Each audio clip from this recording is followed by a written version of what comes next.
ou algum amigo, ou algum vizinho, ou algum ente familiar.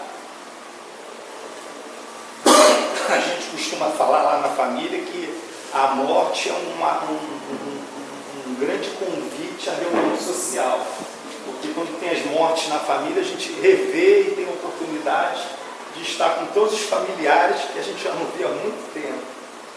Não deveria ser assim, né? Enfim, a gente vai conversar sobre a questão da educação para a morte, né? Bem, o que é educar? Educar é um processo de condução para o exterior. É algo que você tem e que você exterioriza. Né? Pode ser um conhecimento, pode ser um hábito, pode ser um pensamento, um sentimento. Né? Educação aí é um termo muito genérico. Né?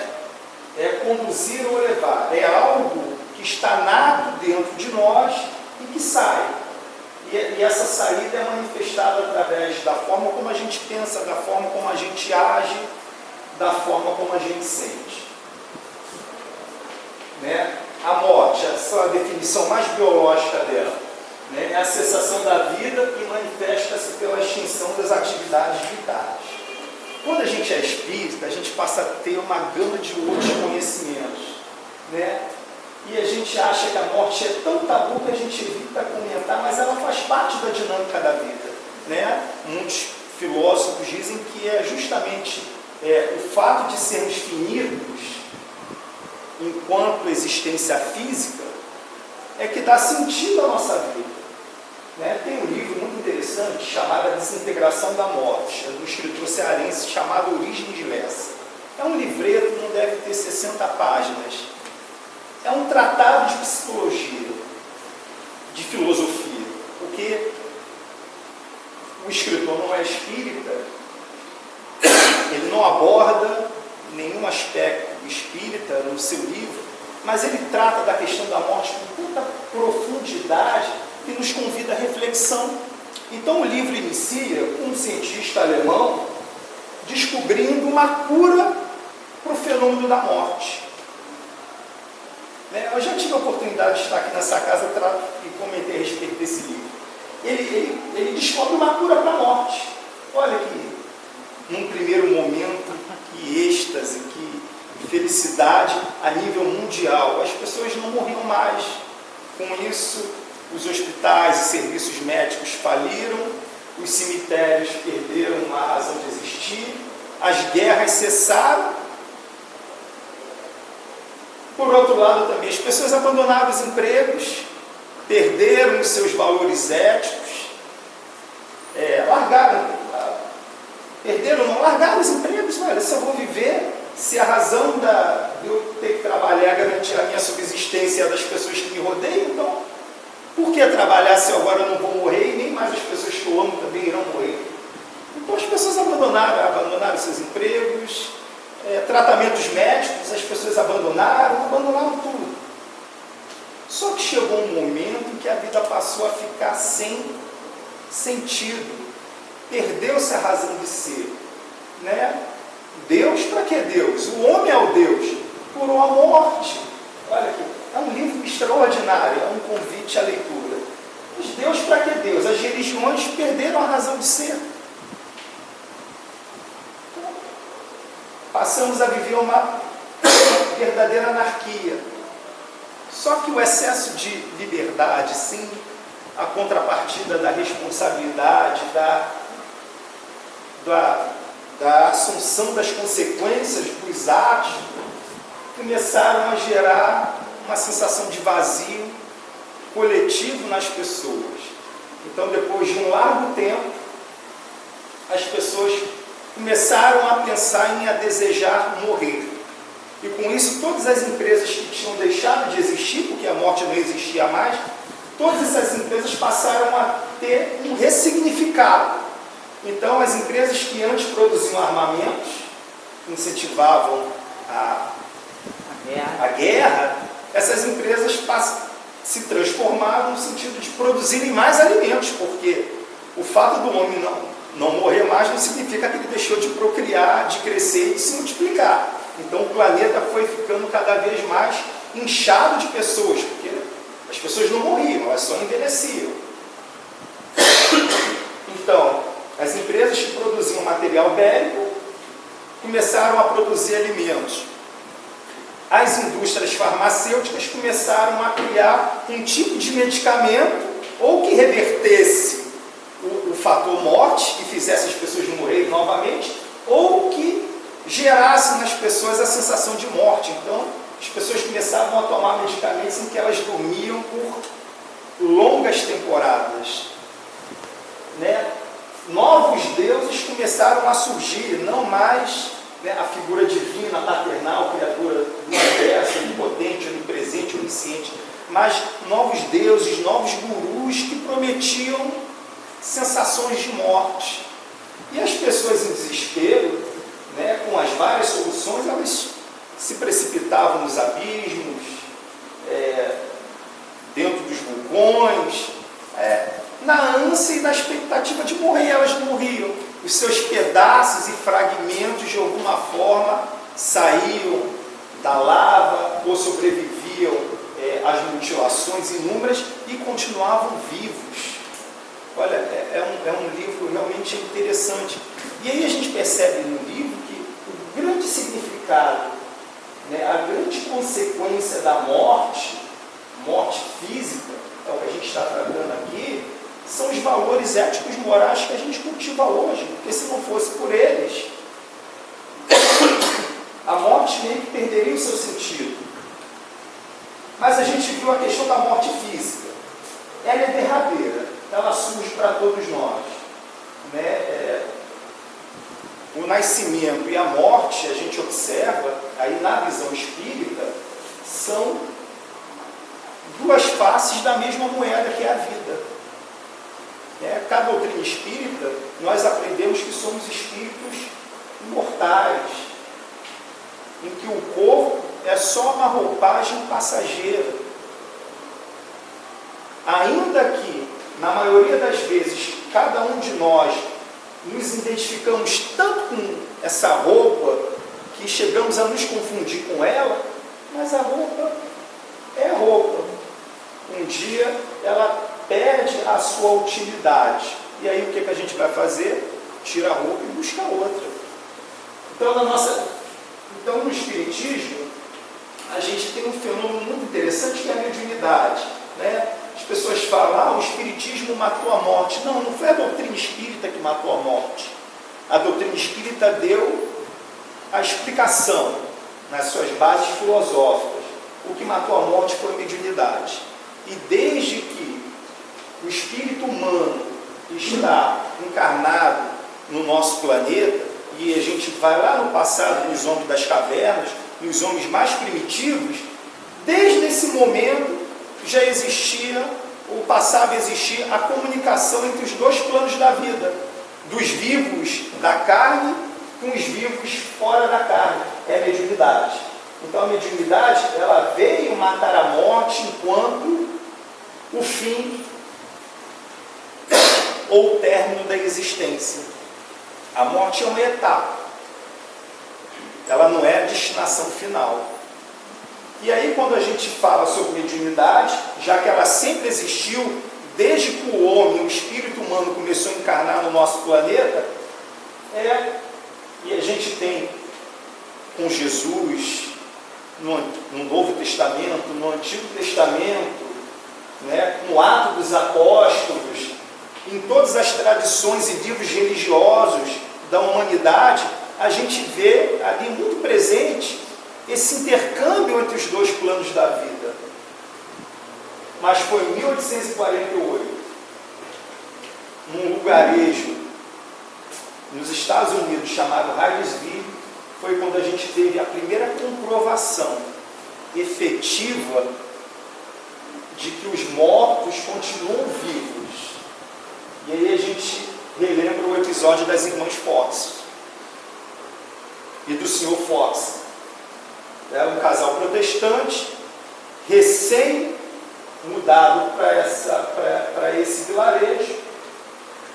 Foram morar numa casa até então tipo aquela casa mal assombrada, né, e que nenhum vizinho avisou antes, e eles foram morar lá, né, não foram comunicados com antecedência.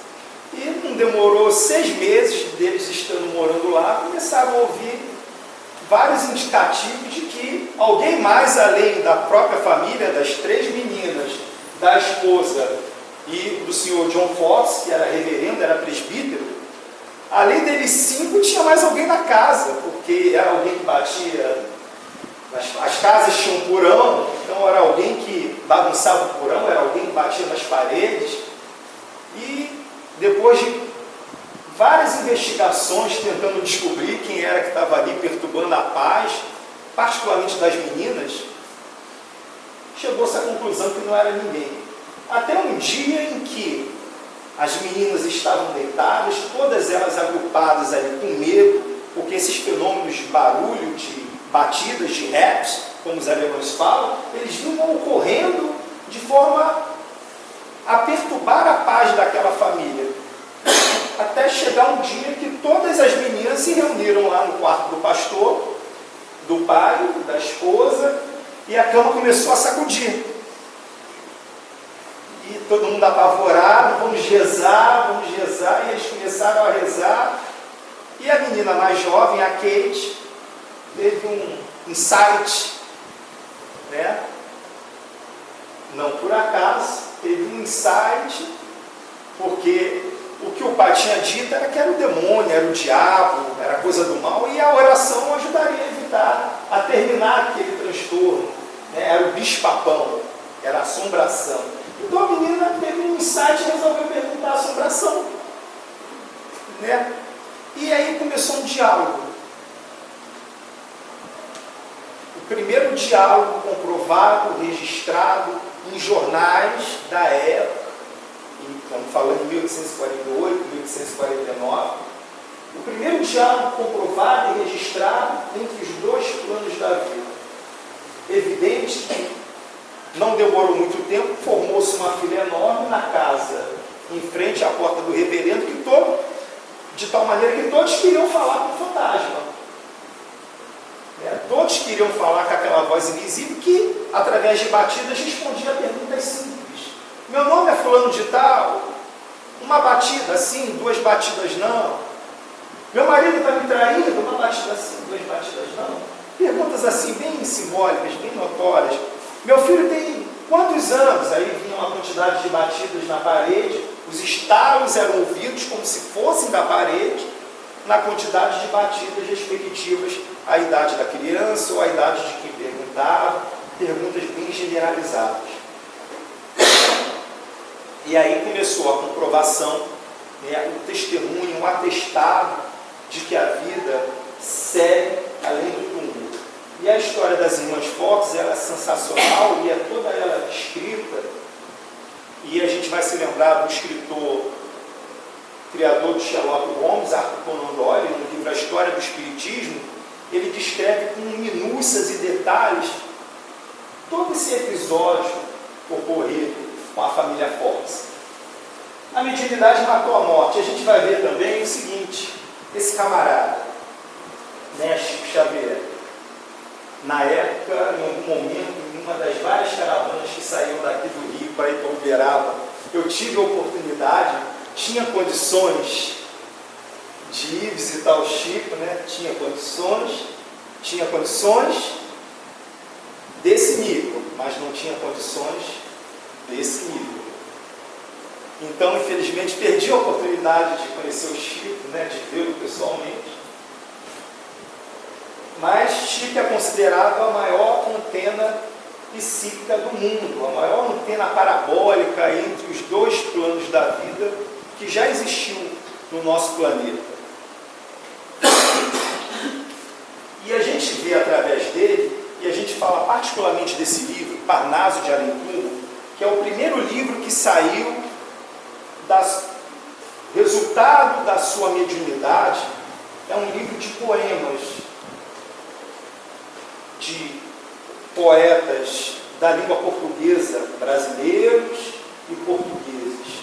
É um atestado, uma prova inconteste de que a individualidade sobrevive após a morte. Até hoje esse livro ele é fruto de pesquisas, de análises. Então você tem grupos de cientistas que atestam a veracidade, a autenticidade das poesias dos mortos, sendo o mesmo estilo literário e de conteúdo de quando dos poetas vivos. E evidentemente existe um grupo de cientistas também que diz que tudo é fruto da inconsciente de uma criatura que mal tinha um ensino primário à época. Então é um livro realmente assim, de natureza extraordinária. Mês passado, ou retrasado, tivemos uma casa espírita, e aqui no Rio de Janeiro, eu acho que são muito poucas, eu particularmente só conheço uma, em que um determinado dia do mês é feita uma reunião pública em que o médium psicografa mensagens de pessoas que já partiram. Né? É evidente para a gente que estuda, a gente sempre tende a ir com um certo cunho de observação. Né? A gente não vai com toda aquela fé, com toda aquela entrega. Não, a nossa fé é raciocinada, é o que nos caracteriza a cada um de nós. De tal forma que a gente recorda de Kardec que é preferível recusar 99 verdades do que aceitar uma mentira ou uma fraude. Então a gente foi, não fui com nenhuma pretensão, fui nessa reunião para conhecer e para avaliar. E é interessante que pessoas que iam pela primeira vez, que nunca tinham ido na casa, mas ficaram sabendo, porque essas notícias voam, receberem da mão do médium que nunca viram mensagens dos seus entes queridos em que elas identificaram, porque eram citados nomes, datas, um acervo riquíssimo de detalhes que a médium nunca teria condições de saber. Somente a pessoa que estava ali que conseguia identificar. E isso que ocorre aqui no Rio de Janeiro, ocorreu e muito através da mão desse médium mineiro chamado Chico Xavier. Extraordinário, algo fantástico. É uma prova, é uma contestação, é uma prova irrefutável de que a personalidade, de que algo que existe em nós e que nos caracteriza, cada um de nós como individualidade, sobrevive após a morte do corpo. Sobre esse livro, Parnaso de Além Túmulo, a época em que ele foi redigido, o escritor Monteiro Lobato ainda estava vivo. E Monteiro Lobato, quando leu a obra, ele disse o seguinte: olha, se essas poesias são de fato desse homem, ele merece ocupar todos os lugares da Academia Brasileira de Letras. Tamanha é a autenticidade. A gente já ouviu falar do escritor Humberto de Campos, o Irmão X, e aí fica uma ressalva, quem viu o filme biográfico de Valdo Pereira Franco, acharam um ator para viver Humberto de Campos igualzinho a Humberto de Campos quando encarnado. A semelhança é gigantesca entre Humberto que viveu Humberto ator, né? O ator que viveu Humberto, e Humberto de Campos quando encarnado. A semelhança é extraordinária. Veja o filme, se ainda não viram também. Então a gente vai ver com Humberto de Campos, né? Quando começou a psicografar através do Chico Xavier, a sua família encarnada, opa, calma aí, a esposa, os filhos, opa, isso aqui é papai. Identificaram o estilo literário, a forma de escrever, a caligrafia, a assinatura do pai nas obras. O que eles fizeram? Opa, calma aí, se foi papai que escreveu, então eu tenho direitos. Sobre as obras. Foi meu pai que escreveu. Nossa, isso gerou um livro fantástico, extraordinário, editado pela FEB,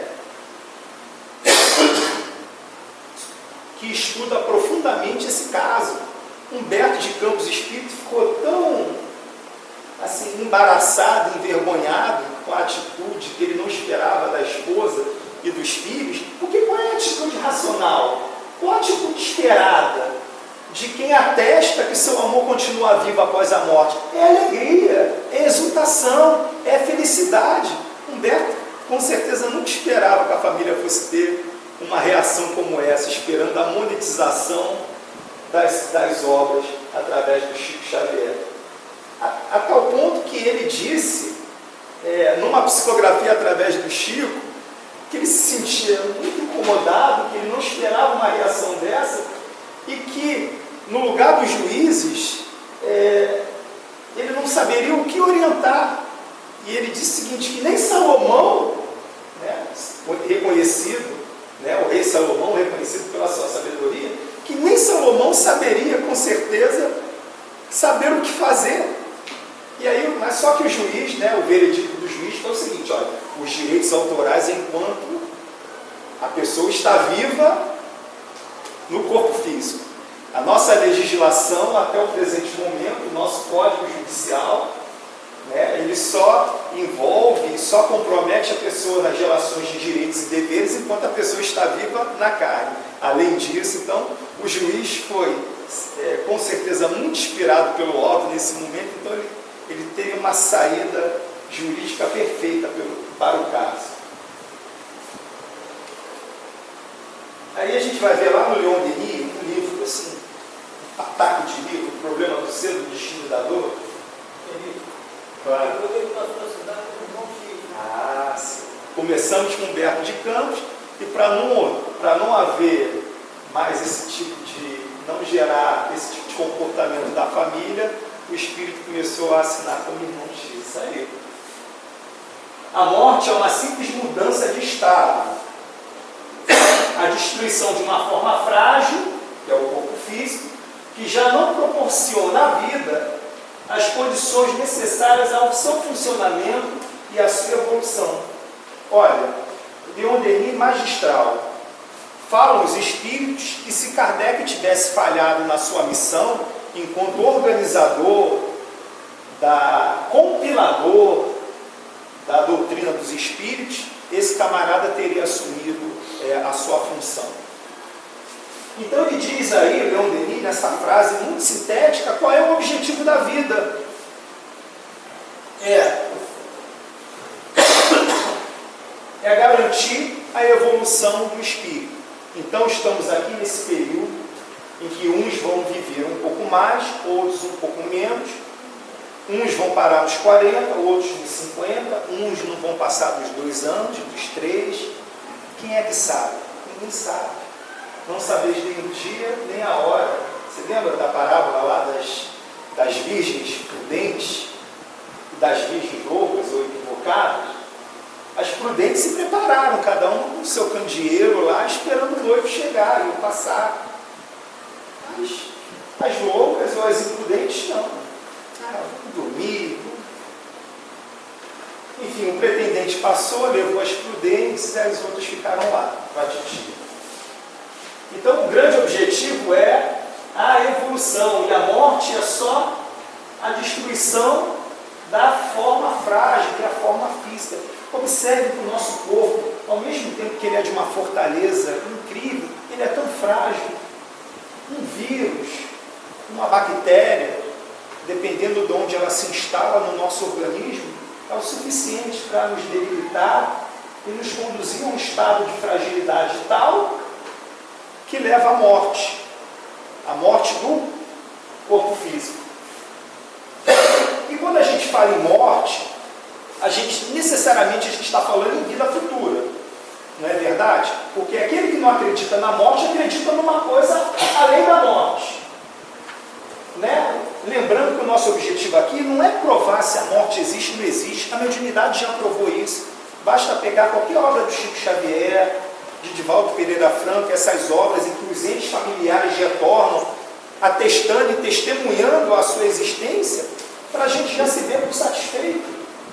E essa reunião nesse centro espírita que eu fui conhecer, né, investigar, para ser mais preciso, é tão interessante que ao final da reunião, mesmo aquelas pessoas que não recebiam ou que não receberam nenhuma mensagem psicográfica, já que o telefone, Chico Xavier já dizia isso, ele toca de lá para cá, mesmo essas pessoas, elas saíam dali confortadas. Eu não recebi mensagem, mas eu vi no olhar daquela pessoa uma felicidade, uma exultação tamanha, que aquilo para mim já foi suficiente. Porque se a mãe daquela pessoa ou o pai continuam vivos, o meu também continua. Então a gente fala de vida futura. A vida futura para a doutrina espírita, ela não é mais um artigo de fé. Para nós, a vida futura é certeza. Né? Eu não creio que a vida continua. Né? O espírita não crê, né, em alguns aspectos da doutrina. A gente não crê, a gente tem certeza. A gente tem certeza por quê? Porque a nossa fé não é uma fé dogmática, não é uma fé baseada em crenças.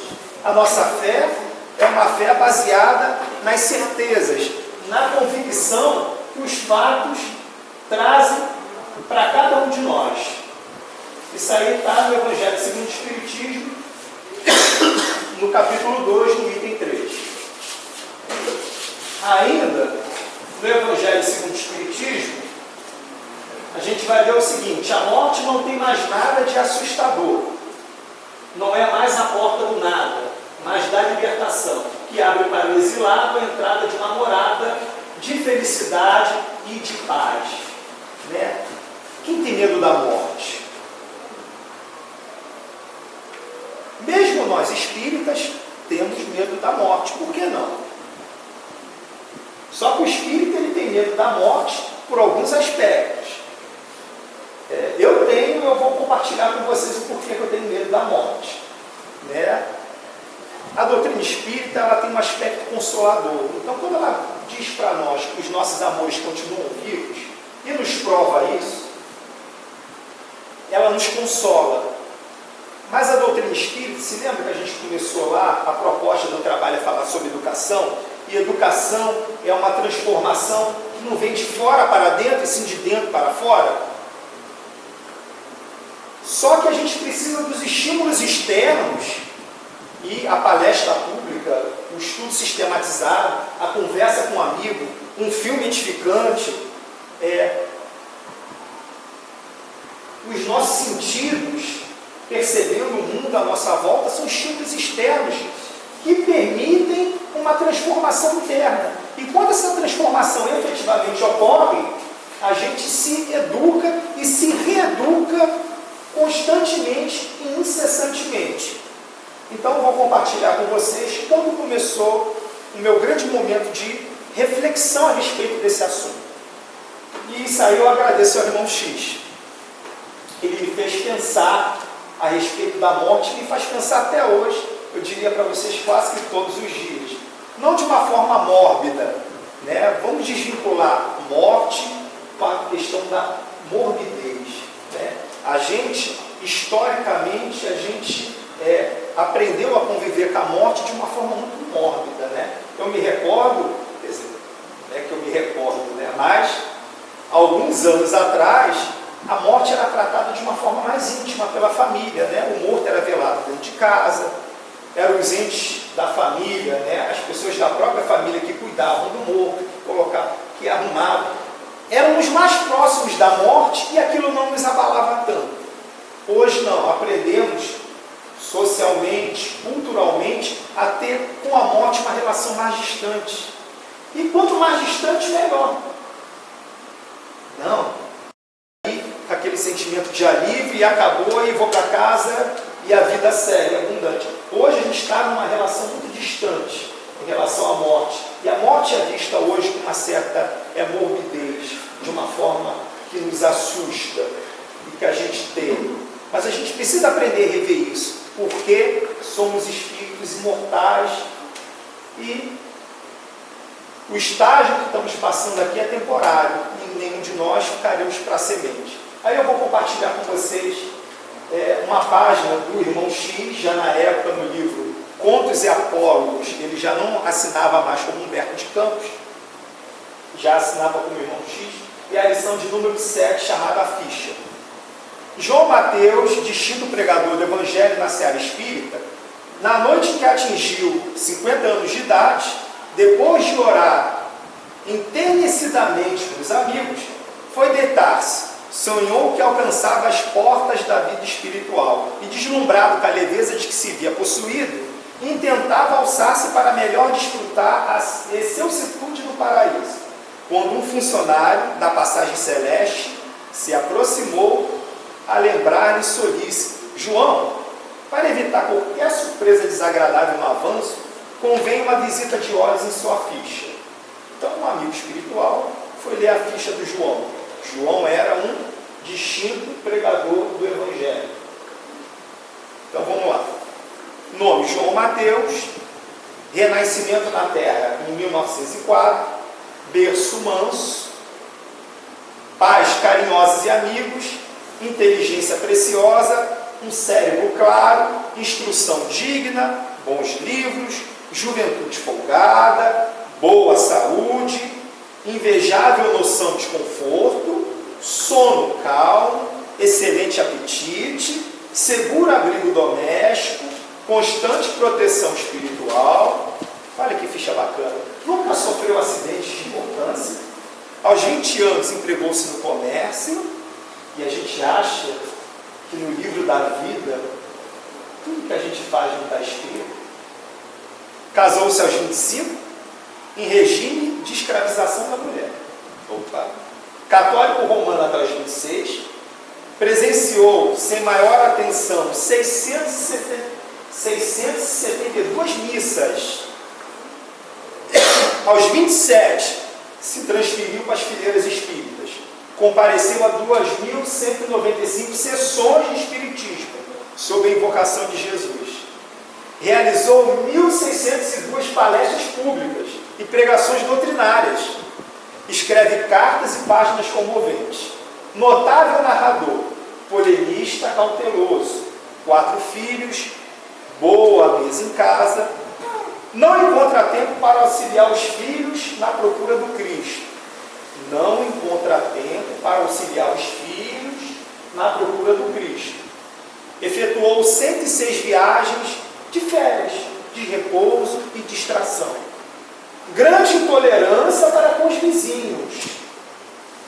Refratário a qualquer mudança de hábitos para a prestação de serviço aos outros. Nunca percebe se ofende o próximo através da sua conduta, mas revela extrema suscetibilidade ante a conduta alheia. Relaciona-se tão somente com amigos do mesmo nível. Sofre horror às complicações da vida social, embora destaque incessantemente o imperativo de fraternidade entre os homens. Ele fala da fraternidade entre os homens, mas vida social ele é refratário. Sabe defender-se com esmero em qualquer problema difícil. Além dos recursos naturais que lhe renderam respeitável posição e expressivo reconforto doméstico, sob o constante amparo de Jesus, através de múltiplos mensageiros, ele conserva bens imóveis no valor de 600 mil cruzeiros e guarda em conta de lucro particular a importância de 302 mil cruzeiros. Para Jesus, que o procurou na pessoa de mendigos, de necessitados e doentes, deu durante toda a vida 90 centavos. Para cooperar no apostolado do Cristo, já ofereceu 12 cruzeiros em obras de assistência social. E aí vem a parte dos débitos. Débitos! Bem, quando o mensageiro de luz começou a falar dos débitos, ele acorda. Quando iam ler o item referente às próprias dívidas, fortemente impressionado, João acordou. Era manhãzinha. À noite, bem-humorado, reuniu-se com os companheiros, relatou a ocorrência. Estava transtornado, dizia. O sonho modificou nele a maneira de pensar. Consagrar-se-ia, de agora em diante, o trabalho mais vivo no movimento espírita. Pretendia-se renovar-se por dentro. Educação.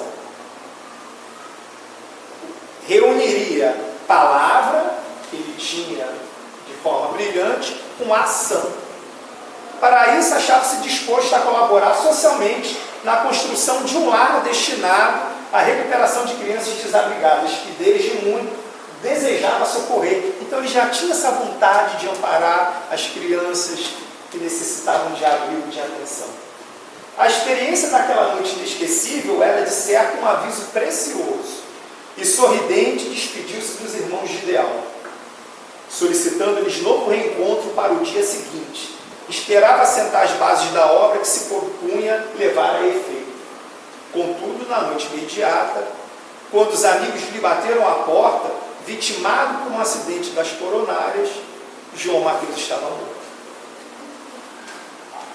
Não deixaste para amanhã o que a gente pode fazer hoje. Aí, a história dele, quando eu li a primeira vez nesse livro, há anos, me fez refletir quase que diariamente a respeito da morte. Porque hoje eu estou aqui, e amanhã? Ou melhor, quando a reunião acabar, será que eu ainda chego em casa? Será que ainda teria a oportunidade de ver a minha mãe? Interrogações, situações que fogem ao alcance dos nossos dedos, das nossas mãos, situações que fogem ao nosso controle. Daí a razão da morte, enquanto transformação do ser, ela ser pensada todos os dias, a qualquer momento, a qualquer hora, porque não sabemos nem o dia e não sabemos nem a hora. E a morte, para nós espíritas, o que nos assusta? O que me assusta? Cada um tem a sua resposta particular. O que me assusta? Foi essa página que eu li há uns 15, 20 anos atrás. E aí? Se amanhã for o dia de eu chegar do lado de lá, o que eu vou falar ao meu favor? O que a providência divina tem me proporcionado ao longo dessa existência? Porque não pensem, meus irmãos, tudo que temos não nos pertence, são empréstimos da providência divina.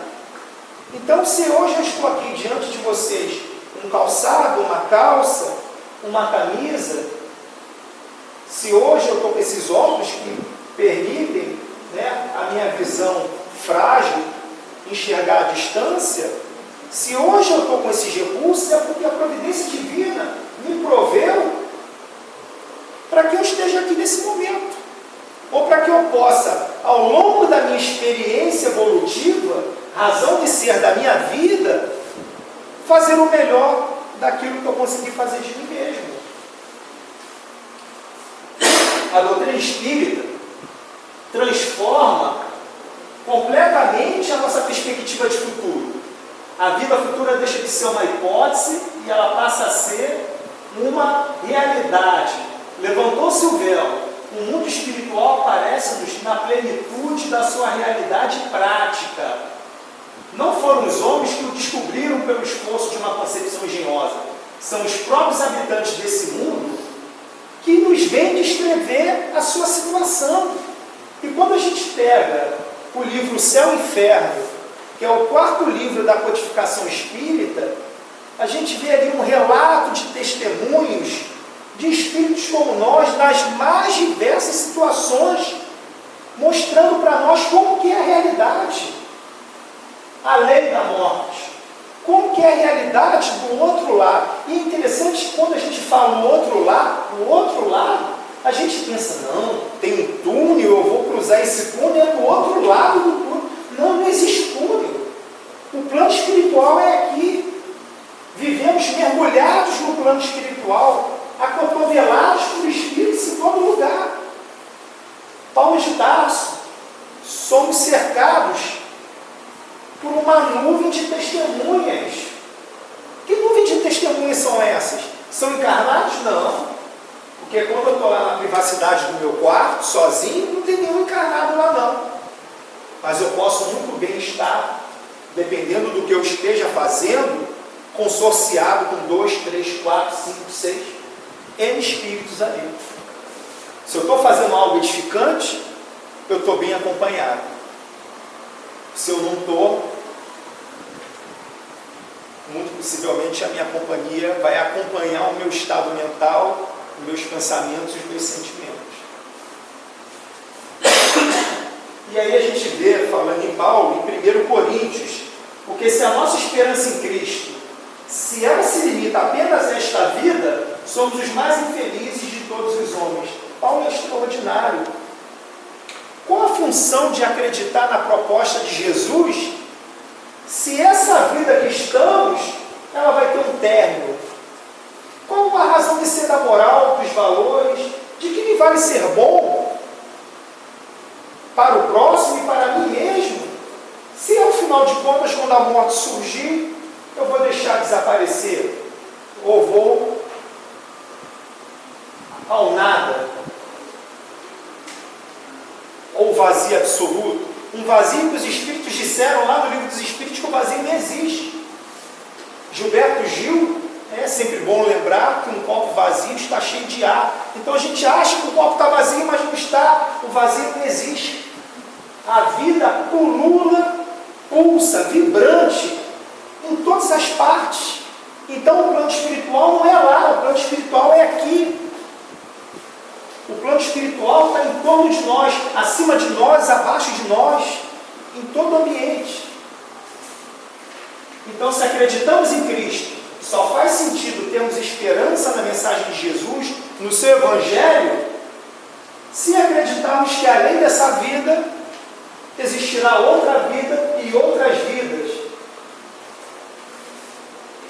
E aí a gente se lembra de Sócrates, né? Sócrates, em função das suas pregações na antiga Grécia, quando ele pregava para os jovens a respeito de educação, de valores, na medida em que ele mencionava assuntos de elevada moral, né, e por perturbar a paz social, né, a paz política do ambiente grego, naquela época, ele foi condenado à morte. Um belo dia, sua esposa desesperada: você foi condenado à morte, desmente tudo aquilo que você falou. Não é, mas se eu for condenado à morte, eles também serão, eles também estão. Então, essa naturalidade com que Sócrates entendeu a morte, é essa naturalidade que a gente espera dos espíritas.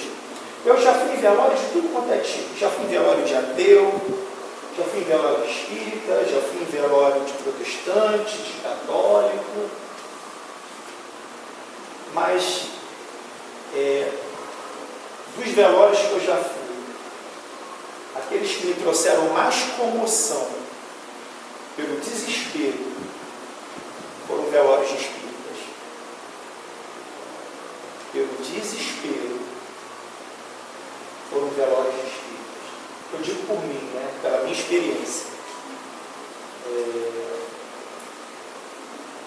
E a gente vai ver que educar para a morte é se preparar também para esses momentos em que a pessoa que a gente mais ama, amanhã a gente pode perdê-lo. Né? A educação para a morte não é só para nós nos prepararmos, para nós, mas nos prepararmos também para aqueles que estão à nossa volta, ao nosso redor, aos nossos amores. Se a morte fosse mesmo o fim de tudo, isso seria um ótimo negócio para os perversos, pois ao morrer teriam canceladas as suas maldades, não apenas do corpo, mas também da alma. Não é verdade? Qual a razão? Qual o significado? Já viu esse calendário de folhinhas? Eu adoro ganhar isso aí. É um dos presentes que eu mais adoro ganhar no Natal, né? Aquele calendário que tem as folhinhas que você vai ticando.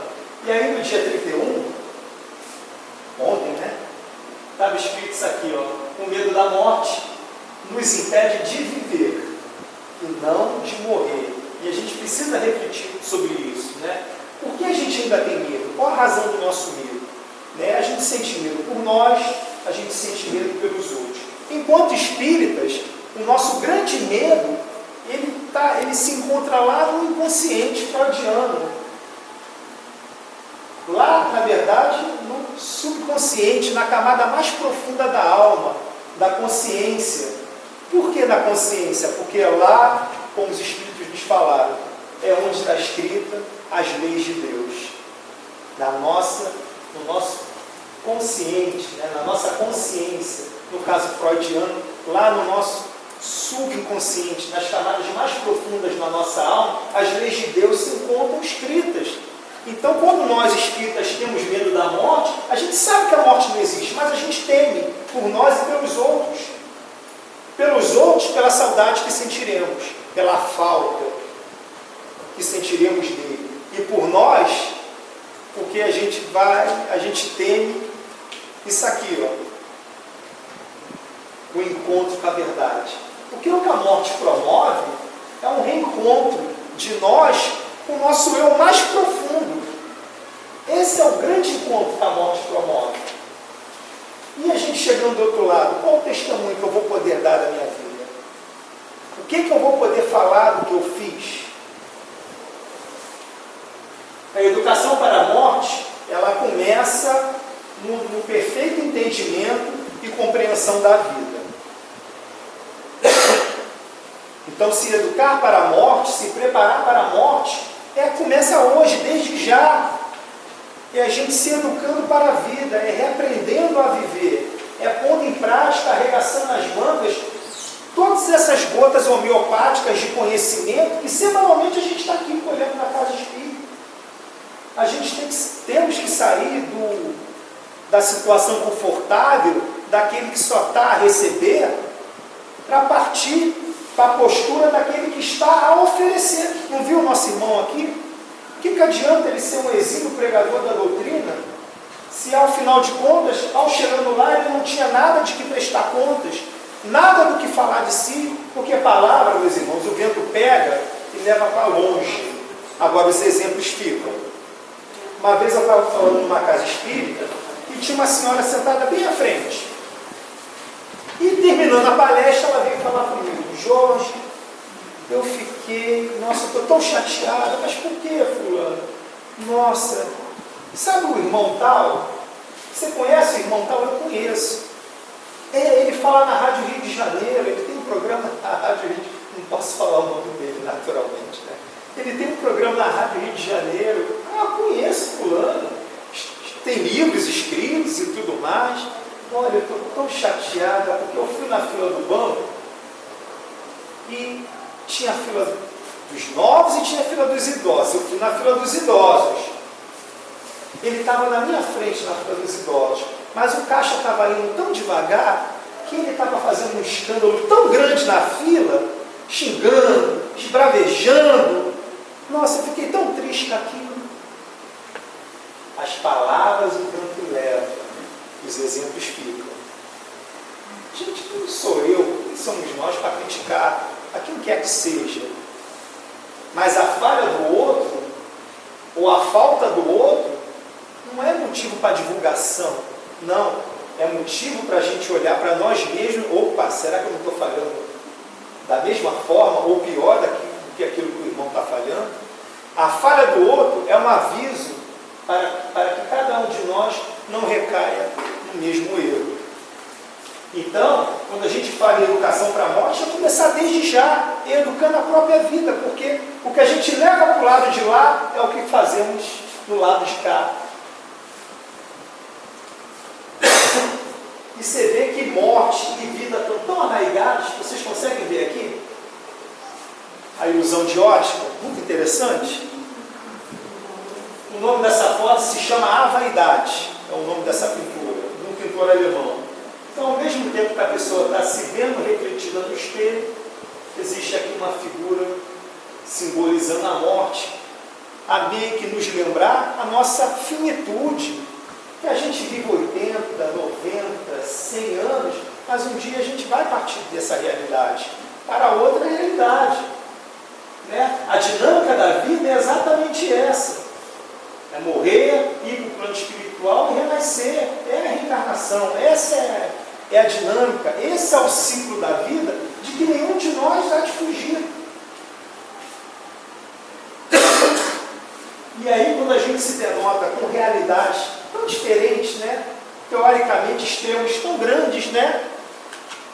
Essa aqui já teoricamente no término da vida física e esse aqui no início da vida física. Mas às vezes a vida tem ironias tais que às vezes bagunça tudo isso, não é verdade? Às vezes não dá um nó naquilo que é razoável ou natural na expectativa de vida, e essa aqui parte, essa daqui continua a sua existência. A gente não sabe nem o dia nem a hora. É para isso que pensar em morte é pensar hoje, desde já. Né? Eu fiquei assim muito impressionado quando a avó materna da minha filha, estamos terminando, eu fiquei muito impressionado quando a avó materna da minha filha faleceu. Porque eu tinha falado para ela, poxa filha, não vai não. Na época ela tinha 7 anos. Eu falei, poxa filha, não vai não, você vai sofrer, etc. Não, pai, eu quero ir. É minha avó. Olha só, uma percepção de realidade. Né? Hoje a gente vive uma proposta educativa que a gente quer privar nossos filhos de toda e qualquer experiência. Né? E como a gente avalia que a experiência da morte é dolorosa, a gente quer privar os nossos filhos de vivenciar essa experiência, que é uma experiência natural, é dinâmica. Né? Mas ela teve a altivez, uma percepção melhor do que a minha de não, e foi, e tratou desse assunto de uma forma muito positiva. Né? Eu vi uma criança na casa espírita, né, saindo da evangelização, outra coisa que me impressionou bastante, era outono, isso foi ano retrasado, as folhas caindo, a criança devia ter uns 5 anos de idade, falando assim, falando para o pai, ih pai, olha só, a folha morreu, perdeu o fluido vital. Que fantástico, gente! A doutrina espírita nos ensina a rever a vida de uma outra forma. E aí, sendo cá para a vida, a gente vai lá no Livro dos Espíritos, as perguntas 919 a 919A.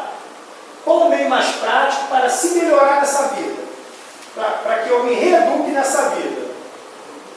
Conhecer a si mesmo. Quem falou isso? Sócrates.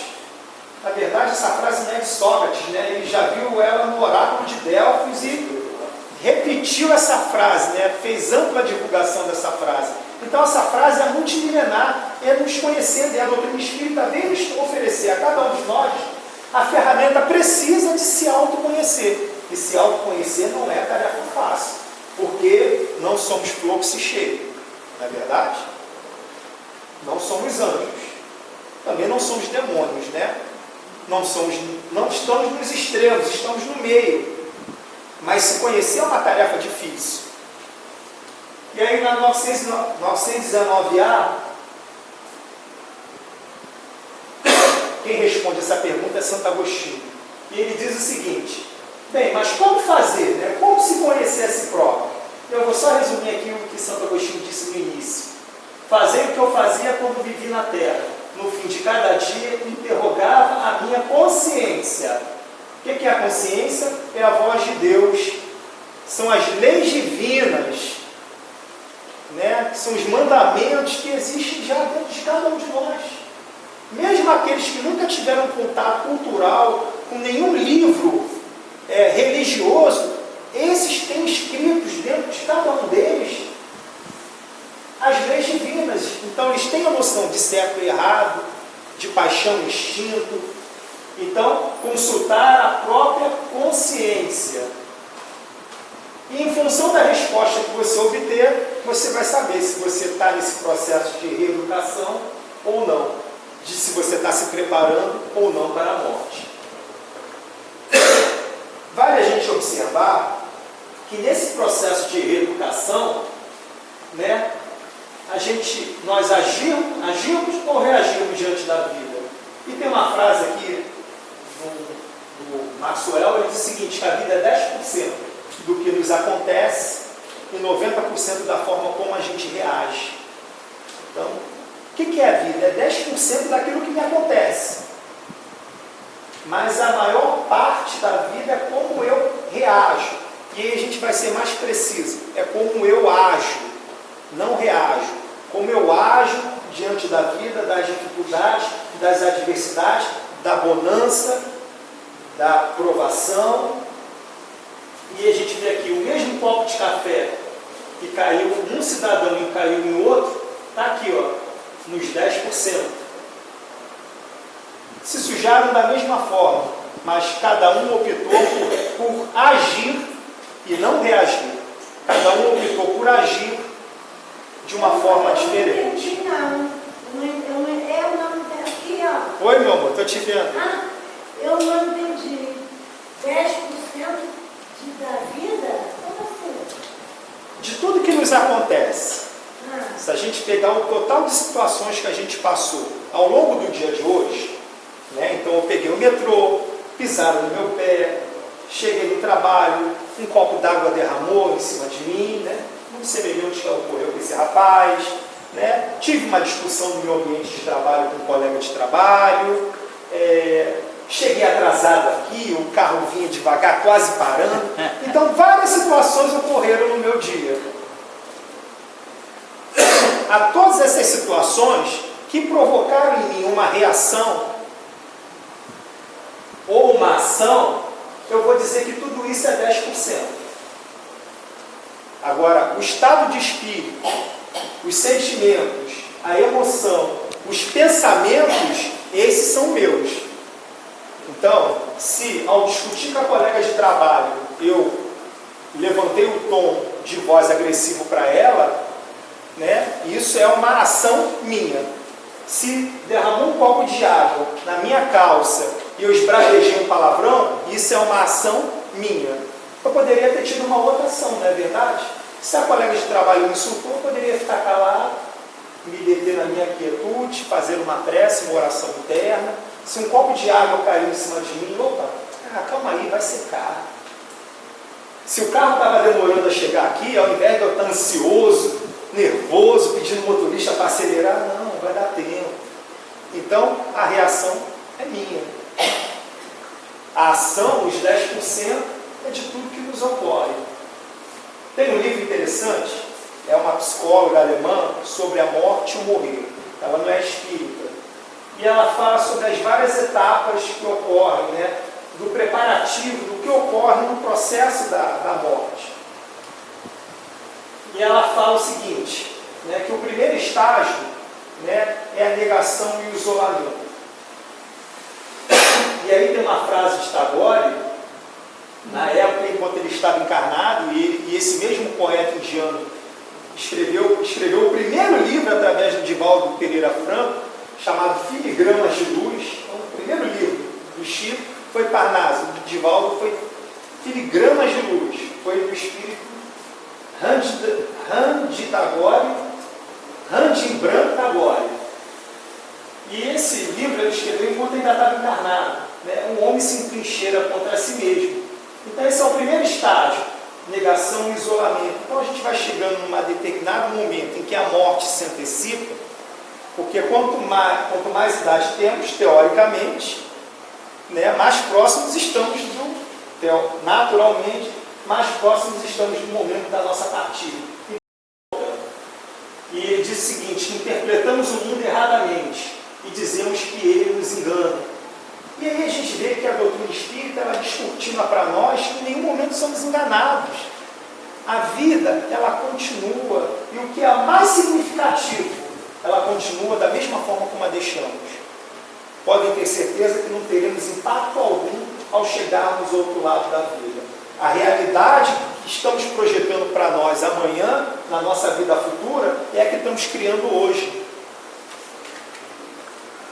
O terceiro estágio seria a barganha, né? Quando você sai do isolamento, vive a sensação da raiva, você começa a barganhar, né? Você barganha com o médico, você barganha com os entes familiares, você barganha com Deus, você quer mais tempo e você quer negociar, você faz promessas, essa é a barganha. O quarto estágio, ela chama de depressão. Depressão é uma doença, é uma dor profunda. Depressão não é tristeza. Tristeza dá e passa. Depressão não. É uma dor que dilacera o coração, que arrebenta o peito. Isso é depressão. Então ela diz que o quarto estágio é a depressão. Não necessariamente todas as pessoas que vislumbram a proximidade da morte vivem todo esse processo, todos esses estágios. Então a depressão, aí o Arthur Petri, né, ele é médico oncológico, ele diz que é pior do que o câncer. O câncer te faz ter vontade de viver. A depressão é a gente já conversou sobre isso aqui, é um dos indicativos do suicídio. Né? A pessoa deprimida, ela está na linha de risco para tirar a sua própria vida. Né? Ela fica numa melancolia constante. Isso. Eu passo por isso. Precisa de atenção, de Eu carinho. estou 8 anos fazendo psicanálise. Isso aí. Tomando remédio. Isso é muito sério. Com certeza. E o quinto estágio é quando realmente se esgotam todas as possibilidades e você tem que se ver de frente à verdade. Aí é a aceitação. E a gente lembra lá do Alcoólicos Anônimos, da oração da serenidade, porque tem coisas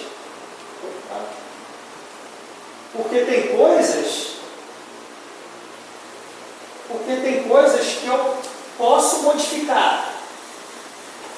Então eu preciso aceitar. Tem coisas que eu preciso ter coragem para modificar. Tem coisas que eu preciso ter sabedoria. Então quando eu chego nesse estágio de aceitação, em relação à morte, que pode vir amanhã, ou depois, a gente não sabe nem o dia nem a hora, a gente precisa ter aceitação. E a doutrina espírita, ela nos traz esse conforto, esse consolo, e além disso, ela nos traz o esclarecimento. A nossa fé, ela é raciocinada. A gente tende a confundir a forma com a essência. Isso aqui é uma forma. Hoje está assim, daqui a alguns anos, ela pode estar assim, né? Ou pode estar assim. Isso aqui é uma forma que a todo momento muda. A todo momento, nos olharmos no espelho hoje, nos olharmos amanhã, não estaremos mais vendo a mesma forma. Porque um fio branco terá surgido. Hoje na palestra dele que a cada 7 anos o nosso corpo muda. Muda. Se você viver 70 anos, teu corpo já mudou. Vai ter mudado. Exatamente, 10 vezes. Então, se nos olharmos amanhã, vamos ver um cabelinho branco que antes não tinha. E a gente, na nossa ânsia, você lembra lá da figura lá da moça se olhando no espelho e o vislumbre da morte? E a gente tenta enganar. Passa aquela tintazinha, não que não deva, não, a gente deve. Chico Xavier usava peruca, né, para quem não sabe, e ele dizia, perguntaram, Chico, você é tão vaidoso que você usa peruca? Olha, aí o Chico respondeu, Emmanuel me disse que nós temos por obrigação apresentarmos o melhor de nós mesmos para o mundo. Então eu tenho por obrigação estar sempre bonito para o mundo, para as pessoas. E quando a gente fala em morte, em medo, gente, Chico Xavier que trouxe para nós tantos testemunhos de que a vida prossegue numa viagem de avião para São Paulo, quando o avião começou a sacudir, e quando as pessoas em volta começaram a gritar, vou morrer, Chico Xavier acompanhou a banda tocar e entrou em desespero também. Ele sendo uma prova viva de que a vida continua. Ele também entrou em desespero. Vou morrer, meu Deus. Emmanuel se apareceu diante dele. Emmanuel, um educador, um disciplinador. Pô, olha só, se você vai morrer, eu não sei, mas por favor, morra com educação.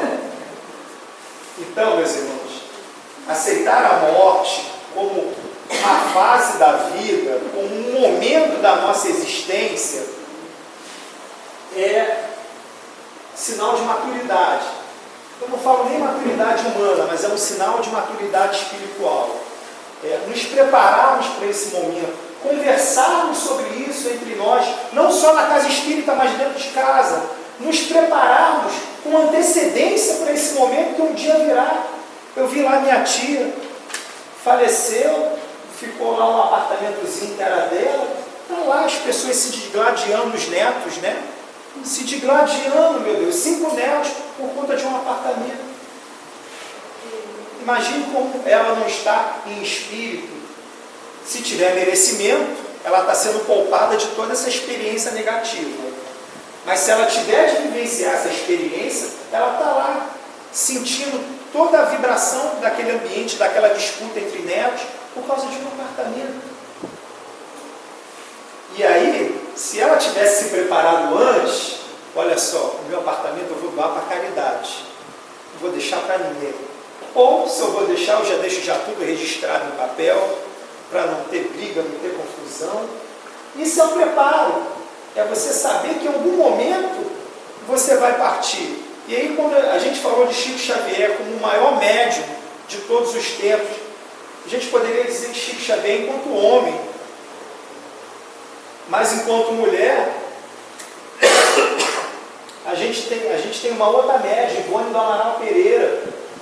Nos últimos dias de vida dela, ela já internada, enfim, todo dia se despedia de todo mundo e ela sempre achava que aquele dia ia ser o dia da passagem dela e ela ansiando por desencarnar logo, né? Até um belo dia o espírito Charles, o seu mentor espiritual, apareceu diante dela.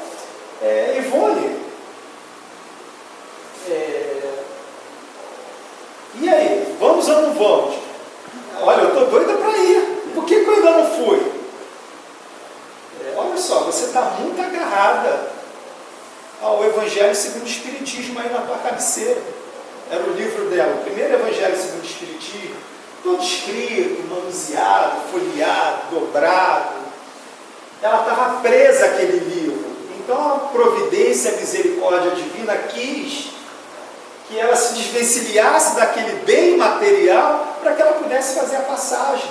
Aí o Charles chamou a atenção dela: olha, se desprenda desse livro, doe esse livro, para você ir mais tranquila para o outro lado da vida. E assim é a dinâmica, né? Somos espíritos imortais, e a doutrina espírita nos traz, ao mesmo tempo, esse consolo, e ao mesmo tempo, essa consciência de que não somos o corpo, somos o ser que habita nela e que continuaremos vivos. E para todos nós aqui, né, vinculados a essa casa, a caminho da luz, fica uma certeza também muito grande que, quando partirmos, seremos amparados aqui por essa casa. Não só nós, mas como os nossos amores, os nossos entes queridos, serão trazidos para cá. Porque a gente observa o caminho da luz nessa perspectiva material que a gente vê um prédio semi-acabado, uma sala pequena, mas o caminho da luz é de uma projeção espiritual que transcende o nosso olhar e a nossa capacidade de percepção. A quantidade de espíritos, de voluntários, de trabalhadores, de ceareiros, das mais diversas atividades que trabalham aqui avidamente nessa casa e que tem um compromisso espiritual com a casa, com o seu patrono, com cada um de nós, é gigantesca. Então, aqui é o nosso pronto-socorro. Então, quando a gente, um belo dia, dormir e de repente se vê acordado aqui na casa espírita, pode ser que a gente já tenha desencarnado. E aí, quando despertarmos, é manter a tranquilidade, manter o equilíbrio, porque o conhecimento espírita nos trouxe esse atestado de que a gente continua vivos. Então, meus irmãos, muita paz, que Jesus abrace aos nossos corações. Peço desculpa ao avançado horário, perdoe, que Deus nos abençoe.